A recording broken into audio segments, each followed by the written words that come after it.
बिस्मिल्लाहिर्रहमानिर्रहीम। अस्सलाम वालेकुम नादरीन, आप यूट्यूब चैनल देख रहे हैं। मैं इमरान खान हूँ। सिचुएशन बहुत तेज़ी से तब्दील हो रही है। वफाकी हुकूमत चाहती है कि कुछ भी करके इमरान खान का एहतजाज शुरू होने से पहले किसानों को इस्लामाबाद से बाहर निकाल दिया जाए, और इसके बारे में बाकायदा उनकी मीटिंग भी हुई है। ये बड़ा सीरियस इशू है। किसान अगर इस्लामाबाद में रहते हैं तो किसानों के ऊपर टॉर्चर तो किया नहीं जा सकता। अगर किसानों पर टॉर्चर करेंगे तो उसके ऑप्टिक्स बहुत बुरे हैं, यानी पूरे पाकिस्तान के अंदर किसान एहतजाज शुरू कर देंगे और किसान अपने भाइयों के साथ ये सलूक देखकर इमरान खान की तहरीक का हिस्सा बन जाएंगे। अब राणा सनाउल्लाह साहब पूरी कोशिश कर रहे हैं कि कुछ भी करें, किसानों को इस्लामाबाद से बाहर धकेल दें, और इस्लामाबाद से जब किसान बाहर निकल जाएंगे तो उसके बाद वो इस्लामाबाद को लॉक कर देंगे, ब्लॉक कर देंगे। फिर दोबारा किसानों को और इमरान खान को जब भी कोई आना चाहेगा उसके खिलाफ डीलिंग एक ही तरह की करेंगे और इस्लामाबाद को अंदर से बंद करेंगे। ये राणा सनाउल्लाह साहब की या वफाकी हुकूमत की एक कोशिश है, और वो उस कोशिश में कितना कामयाब होते हैं डिपेंड करता है किसानों पर। क्योंकि राणा सनाउल्लाह साहब ने ये कहा कि छुट्टी आ रही है, हफ्ता छुट्टी, एतवार छुट्टी, तो पीर वाले दिन आप वापस आ जाएं, अभी आप घर जाएं, मंडे को आप लोग वापस आ जाएं, अपना वफद भेज लें और मुज़ाकरात कर लें, हम आपसे मिल लेते हैं। इससे पहले वज़ीर-ए-आज़म ने बेइज्जती की कि मैं जा रहा हूँ जी फ़लाँ जगह पे, उधर आ जाओ, खड़े खड़े बात कर लेते हैं, तो किसानों ने इनकार कर दिया। हालांकि इमरान खान साहब ने वज़ीर-ए-आज़म हाउस में बुलाकर अलग से टाइम दिया था किसानों को। फिर उसके बाद जो है ये राणा सनाउल्लाह साहब इन्होंने मिलने के लिए बुलाया और सामने बिठा दिया तारिक बशीर चीमा साहब को। वो जो किसान इत्तेहाद के रहनुमा थे उन्होंने हद तक महसूस की, और तारिक बशीर चीमा साहब का रवैया भी अच्छा नहीं था। जो रिपोर्ट हुआ है वो रवैया उनका गैर मुनासिब था, किसानों के साथ हद तक अमेज़ था। तो किसान एहतजाजन वहाँ से भी उठकर आ गए। अब राणा सनाउल्लाह साहब भी नहीं मुज़ाकरात कर रहे, शहबाज शरीफ भी नहीं मुज़ाकरात कर रहे। वजह यह है कि जो किसान मांग रहे हैं ये उनको दे नहीं सकते। इसहाक डार किस मुंह से मिलेंगे? उनके पास भी देने के लिए कुछ नहीं है। किसान कहते हैं कि डीजल हमें वापस सस्ता करके दें, हमें वारा ही नहीं खाता, इतना महंगा डीजल जो है वो हम अफोर्ड नहीं कर सकते अपनी फसलों के लिए, बहुत महंगा है। खाद हमें दोबारा सब्सिडी डाल के दें, जबकि इंपोर्टेड हुकूमत ने IMF से मुआहदा कर दिया है कि अब किसी किस्म की कोई सब्सिडी किसी को भी ये लोग नहीं देंगे। तो ऐसी सूरत हाल में किसानों की बात सुने कैसे? वो कहते हैं मशीनरी सस्ती करें, वो कहते हैं हमारे टैक्सेस माफ़ करें, वो कहते हैं हमारा जो सैलाब से नुकसान हुआ है उसका भी अदाला करें, और दीगर उनके बहुत सारे मुतालबात हैं। अब किसानों के मुतालबात तस्लीम किए नहीं जा रहे। जब उनके मुतालबात तस्लीम ही नहीं करते तो उनसे मिलने का फ़ायदा क्या है? ये मामला आगे से आगे बढ़ेगा और बढ़ता चला जाएगा। लिहाजा किसानों को फौरी तौर पे इस्लामाबाद से निकालना भी इनका मिशन है। उस मिशन के लिए मैं आपको इस्लामाबाद पुलिस का एक स्टेटमेंट पढ़ के सुनाता हूँ। किसान इत्तेहाद के एहतजाज का मामला, पुलिस के ताज़ा दम दस्ते ख़ियाबान चौक पहुँच गए हैं। FC की भारी नफरी भी ख़ियाबान चौक पर मौजूद है। कैदी ले जाने वाली गाड़ियाँ और एम्बुलेंस भी ख़ियाबान चौक पहुँचा दी गई हैं। DIG ऑपरेशंस और SSP ऑपरेशंस और ज़िले इंतज़ामिया के अफसरान मौका पर मौजूद हैं। ऐसा लगता है कि ख़ियाबान चौक के ऊपर अब एक ऑपरेशन पुलिस करने जा रही है किसानों के ख़िलाफ़। धूप के अंदर किसान ज़्यादातर जो है वो आपको इस पुल के नीचे मौजूद हैं, और वो आसपास स्कैटर्ड भी हैं, मुख्तलिफ एरियाज़ में बैठे हुए हैं, लेकिन वो अपना हक मांगने के लिए इकट्ठे हुए हैं। पुलिस ऑपरेशन करके इनको इस्लामाबाद से बाहर धकेलना चाहती है, और वो चाहती है कि इनको फ़ौरन इस्लामाबाद से निकाल दिया जाए, ताकि जब ये दोबारा आएँ तो पाकिस्तान तहरीक इंसाफ और इनको इकट्ठा करके देखा जाए और फिर कंटेनर लगा के इस्लामाबाद को बंद कर दिया जाए। अच्छा, इस्लामाबाद पुलिस ने एक और ट्वीट किया, ज़रा ये देखें आप। इससे पहले ये कह रही थी PTI वाले दरख्त जला रहे हैं, ये हो रहा है, वो हो रहा है, हमने को सारा बताया था पहले भी। इस्लामाबाद पुलिस का जो ट्विटर हैंडल है ना, मुझे ऐसा लगता है कि वो मरियम नवाज़ का मीडिया सेल जो है वो उसको हैंडल कर रहा है। वो इतने पॉलिटिकल स्टेटमेंट देते हैं, इस किस्म की बातें करते हैं जो पुलिस को ज़ेब ही नहीं देती। अब वो कह रहे हैं मुजाहिरीन दरख्तों से शाखें तोड़कर लाठियां बना रहे हैं और पत्थर भी इकट्ठे कर लिए हैं। मुजाहिरीन की क़यादत चेयरमैन खालिद भाट और जनरल सेक्रेटरी उमर अमीन कर रहे हैं। अगर मुजाहिरीन ने पेशकदमी की कोशिश की तो उन्हें मुंतशिर करने के इक़दामात किए जाएंगे। ये जनाब इस्लामाबाद पुलिस का जी। अब मामला ये है कि किसानों को क्या दहशतगर्दों की तरह आपने डील करना है? दहशतगर्दों के साथ आप मुआहदे कर रहे हैं, उनको आप बाद औक़ात सहूलतें फ़राहम करते हैं, और किसानों के साथ आप दहशतगर्दों वाला सलूक करेंगे। किसानों का दुख समझने की बजाय या उनकी तकालीफ को समझने की बजाय उनके ऊपर तशद्दुद का रास्ता इंपोर्टेड हुकूमत अपनाना चाहती है। तो इस मौका पर दोबारा मैं अनाउंस करता हूं कि हमारी पूरी सपोर्ट अपने किसानों के साथ होगी और हर पाकिस्तानी जो है वो किसानों के साथ खड़ा होगा और किसानों की आवाज़ बनेगा। वो इसलिए कि किसान पूरे पाकिस्तान को खिलाने में अल्लाह रब्बुल इज़्ज़त खिलाता है, लेकिन किसान जो है वो उसके लिए मेहनत करता है।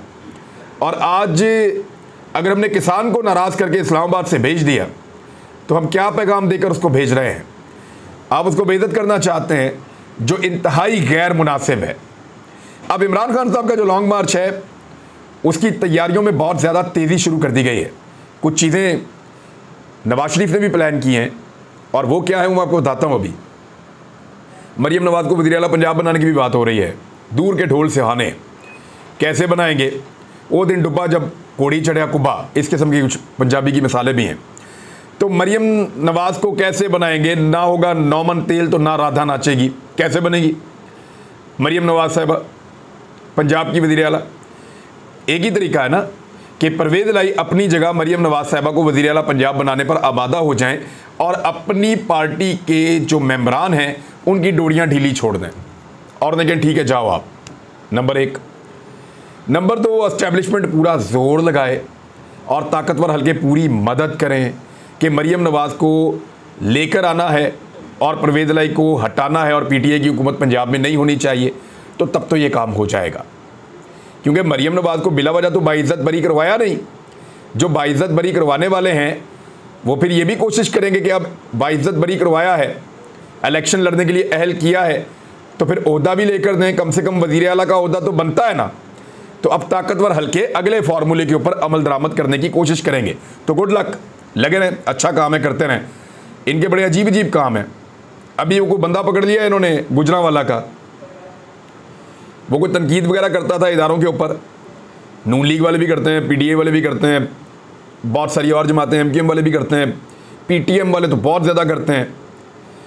तो ये सारे करते हैं, मेरा इससे क्या लेना देना? वो जिसको पकड़ते हैं उसको सफ़ेद दीवार के साथ खड़ा करते हैं। जिसको पकड़ते हैं पहले उसको लगाते हैं रज के फैंटी, फिर उसे करते हैं ब्लैकमेल। जिसको पकड़ते हैं सफ़ेद दीवार के साथ खड़ा करते हैं। एक ही दीवार है इनके पास, इतनी अकल नहीं है कि भैया तुम अपना बैकग्राउंड ही बदल लो यार, कोई दीवार ही बदल लो तुसी, ताकि लोगों को धोखा हो जाए कि नहीं यार ये बंदा अपने ज़मीर के मुताबिक बात कर रहा है। एक ही दीवार पे जाके उस बंदे को खड़ा करते हैं और वही कैमरा सेम फॉरेंसिक करा लें, एक ही कैमरे से सारी वीडियोस बनती हैं। और वो जो कैमरा है उसके अंदर वो बंदा खड़ा हुआ कहता है जी इमरान रियाज खान ने हमें ट्यूशन पढ़ाई है और उसके बाद हमने ये करना शुरू कर दिया है।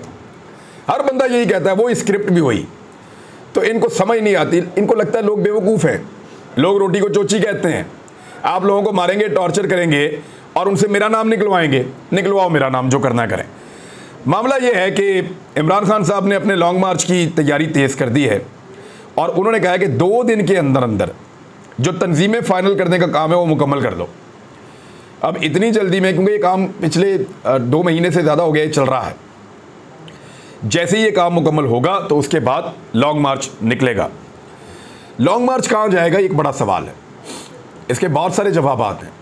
पाकिस्तान तहरीक इंसाफ को इस्लामाबाद में दाखिल होने की कोई ज़रूरत नहीं है, तसादुम करने की कोई ज़रूरत नहीं है। तहरीक इंसाफ जीटी रोड को बंद करे, मोटरवेज़ को बंद करे, वहाँ से जो रास्ता आता है नीचे, और जो मैं सुन रहा हूँ, जो मुबैना तौर पे लोग कह रहे हैं, जो चीज़ें डिस्कस हो रही है वो मैं आपको बता रहा हूँ कि वो इस्लामाबाद आने वाले तमाम रास्तों को ब्लॉक कर देंगे। इस्लामाबाद के अंदर जो लोग मौजूद हैं वो हेलीकॉप्टर के साथ जाएंगे एयरपोर्ट और वहाँ से जो काम करना है वो करेंगे। एयरपोर्ट जो है वो भी इस्लामाबाद की हदूद से बाहर है अब, मेरी गिरफ्तारी के बाद से लेकर अब तक। पहले एयरपोर्ट इस्लामाबाद में आता था, इस्लामाबाद एयरपोर्ट, अब इस्लामाबाद एयरपोर्ट क्योंकि मोटरवे को क्रॉस करके आता है, लिहाजा अब वो पंजाब में चला गया एयरपोर्ट इस्लामाबाद का। लिहाजा जिसने एयरपोर्ट पे भी जाना है या भागना है उसने एयरपोर्ट के लिए भी हेलीकॉप्टर इस्तेमाल करना है और फिर उसने वहाँ से जाना है, चाहे वो गैर मुल्की है चाहे वो लोकल है। अब अगर ये सारे रास्ते बंद हो जाते हैं और इस्लामाबाद चारों तरफ से घेर लिया जाता है, देन व्हाट? क्या इस्लामाबाद पुलिस की इतनी कैपेसिटी है कि वो पंजाब में दाखिल हो जाए या केपीके में दाखिल हो जाए या ऊपर पंजाब के दूसरे इलाकों में चला जाए? ऐसा नहीं होगा। इमरान खान साहब एक मुसीबत पैदा कर सकते हैं और वो लगातार इस बारे में वार्न कर रहे हैं। और जिस तरह का एनआरओ दिया जा रहा है, जिस तरह की भोंडी हरकतें की जा रही हैं, डार साहब को लाकर जिस तरह नवाजा गया है, जिस तरह मरियम नवाज को बाइज्जत बरी किया गया है, जिस तरीके से हुकूमतें बनाई गई हैं और जिस तरह से एक हुकूमत को घर भेजा गया है, रजीम चेंज ऑपरेशन के मराइल जिस तरह पूरे हो रहे हैं, इन सारे, और इंडिया के साथ, फ्रांस के साथ, अमेरिका के साथ वो चीज़ें की जा रही हैं जिनके ऊपर पाकिस्तान एब्सोल्युटली नॉट कहता था। मुबैना तौर पे ये चीज़ें अखबारात में और मुख्तलिफ जगह पे छप रही हैं, सोशल मीडिया पे पीटीआई वाले वावेला भी कर रहे हैं। तो अब वो एहतजाज करने में अपने आप को हक बजानिब समझते हैं। इमरान खान साहब पे बहुत दबाव है इस बात का कि वो फौरी तौर पे लॉन्ग मार्च निकालें और इस्लामाबाद से टकराने की बजाय इस्लामाबाद को घेर लें। इस तरह की बातें जो है वो उनके वुज़रा भी कर रहे हैं। बहरहाल रेड जोन में दाखिले का बहाना बनाते हुए अब किसानों के ऊपर पहले अटैक करने की कोशिश की जाएगी। बहुत मुमकिन है कि आज रात को ये अटैक कर दिया जाए और किसानों को वहाँ से खुदेड़ने की कोशिश की जाए। इससे पूरे पाकिस्तान का किसान जो है वो इकट्ठा होकर अपने किसान भाइयों की मदद को पहुँचेगा, इसके बड़े इम्कानात हैं। क्योंकि पाकिस्तान के हालात इन्होंने कहाँ पहुँचा दिए, ज़रा ये देखें ना, डार साहब के आने की बरकत। इस हफ्ते महंगाई मज़ीद बढ़ गई है, 20 मज़ीद अशिया की कीमतों में इजाफा हो गया है और महंगाई की शरह जो है वो 30.62% रिकॉर्ड की गई है ये इस हफ्ते में, और 20 अशिया की कीमतों में इजाफा हुआ है। प्याज की फ़ी किलो कीमत में 40 रुपये 13 पैसे का इजाफा हो गया। टमाटर की फ़ी किलो कीमत 41 रुपये 11 पैसे बढ़ी और चाय की कीमत जो है 190 ग्राम, सिर्फ 200 ग्राम से भी कम, ये 8.5 रुपये इसमें इजाफा हो गया। चने की दाल की फ़ी किलो कीमत में 81 पैसे का इजाफा हुआ। दाल मूंग की कीमत में 1 रुपये इजाफा हुआ। जिंदा मुर्गी जो है वो भी मज़ीद महंगी हो गई है। साबुन, दूध, दही, मटन, अंडे और चावल ये भी महंगे हो गए हैं और ज़्यादा चीज़ों की कीमत में इजाफा हो गया है। तो अब इस तरह जब चीज़ों की कीमत बढ़ेगी और आटा पाकिस्तान के अंदर मिलेगा 120 रुपये किलो और 2300 रुपये का बैग भी मिलेगा बाज़-औक़ात, तो फिर पाकिस्तान कैसे चलेगा? सवाल है ना। इस सवाल का जवाब इसहाक डार साहब के पास है। कोशिश करेंगे कि वो ये जवाब कौम को दें और हम उस जवाब का पोस्टमार्टम करें। इसहाक डार को फैसिलिटेट करने के लिए मिफ्ता इस्माइल को ना डॉलर नीचे लाने दिया गया, मसनूई तरीके से ऊपर रखा गया, उसमें भी लोगों ने अरबों रुपए कमाए, और मिफ्ता इस्माइल को पेट्रोल की कीमतें कम नहीं करने दी गई ज़बरदस्ती, ताकि ये कीमतें आकर उनका लाडला इसहाक डार कम करे। अब लाडले ने आकर जब कीमतें कम की हैं तो रोला डाल रहे हैं जी, पहली बॉल पे छक्का। भाई इमरान खान इससे ज़्यादा महंगा पेट्रोल था आलमी मंडी में, 150 रुपये से कम पे बेच रहा था। आपको बहुत कम पैसों में पेट्रोल मिल रहा है, आप 225 रुपये में बेच रहे हैं। उधर जो ऑडियो लीक हुई थी ना वज़ीर आज़म की और उनके वज़रा की, यानी शहबाज शरीफ की और ख्वाजा आसिफ और बाकी लोगों की, जहाँ राना सनाउल्लाह वगैरह भी थे, ये लोग प्लान कर रहे थे कि किसको निकालना है असेंबली में से और किसको रखना है और लंदन से अप्रूवल आनी है, वो इनके लिए एक मुश्किल बन गई है। वजह यह है कि ये बड़ा आइनी और कानूनी मसला है। पीटीआई के इस्तीफ़ों से मुतालिक ऑडियो लीक पर जुडिशल कमीशन की तश्कील के लिए मुतफर्रिक दरख्वास्त दायर कर दी गई है और पहले से केस ज़ेर इल्तवा है तो उसके अंदर ये दरख्वास्त दायर की गई है। दरख्वास्त में मौक़िफ़ इख्तियार किया गया है कि वज़ीर आज़म और वफाकी वज़रा ने स्पीकर के साथ मिलकर इस्तीफ़ों से मुतालिक साजिश की और अपने हलफ की खिलाफ वर्जी की है। दरख्वास्त में सदा की गई है इस्तीफ़ों से मुतालिक ऑडियो लीक की तहकीकात के लिए इंक्वायरी कमीशन तश्कील दिया जाए और इसमें यह कहा गया है कि वज़ीर आज़म राना सनाउल्लाह, आज़म नज़ीर, ख्वाजा आसिफ और स्पीकर से तहकीकात की जाएँ और तमाम फ़रीक़ैन के ख़िलाफ़ साजिश के ऊपर फ़ौजदारी कार्रवाई शुरू की जाए, मुकदमा दर्ज किया जाए। तहरीक-ए-इंसाफ़ ने इस्तीफ़ों से मुतालिक जो वज़रा की गुफ्तगू की ऑडियो लीक का स्क्रिप्ट है वो सुप्रीम कोर्ट में जमा करवा दिया। इसको फवाद चौधरी साहब ने ट्वीट में भी बता दिया है। तहरीक-ए-इंसाफ़ ने इस्तीफ़ों से मुतालिक वज़रा की गुफ्तगू की ऑडियो लीक्स का स्क्रिप्ट सुप्रीम कोर्ट में जमा करवा दिया है। अब ये लीक सुप्रीम कोर्ट के सामने है। एक तो सुप्रीम कोर्ट इन लीक्स के बाद तहरीक-ए-इंसाफ़ के 11 अरकान के इस्तीफ़ों के मामले पर फैसला करे और इससे ज़्यादा अहम कि इन लीक्स की तहकीकात का हुक्म दे, ये फवाद चौधरी साहब ने कहा है। दूसरी जानिब शहबाज शरीफ साहब ने एक हदायत जारी की है कि साइफ़र के मामले के ऊपर सख्त तरीन रद्द अमल ज़ाहिर किया जाए इमरान खान के ख़िलाफ़, उसको गद्दार साबित किया जाए और ये कहा जाए, बार बार कहा जाए, ये प्रोपेगेंडा किया जाए कि इमरान खान रिस्पॉन्सिबल है पाकिस्तान के दुनिया के साथ ताल्लुकात ख़राब करने में और पाकिस्तान की खारजा पॉलिसी को एक झूठा बयानिया इन्होंने बनाया, इसका पोल खुला जाए, सबूत सामने लाए जाए, इस किस्म की बातें कर रहे हैं। तो मियाँ साहब लोग बेवकूफ़ तो नहीं हैं, बड़ा आसान तरीका है, आप साइफ़र की तहकीकात होने दें। सुप्रीम कोर्ट ऑफ पाकिस्तान में इमरान खान साहब ने स्पीकर के थ्रू एक दरख्वास्त भिजवाई हुई है, साइफ़र की कॉपी भी भेजी हुई है। कि इस पर अदालत तहकीकात कर ले और अदालती तहकीकात उसके ऊपर होनी चाहिए, जुडिशल इंक्वायरी।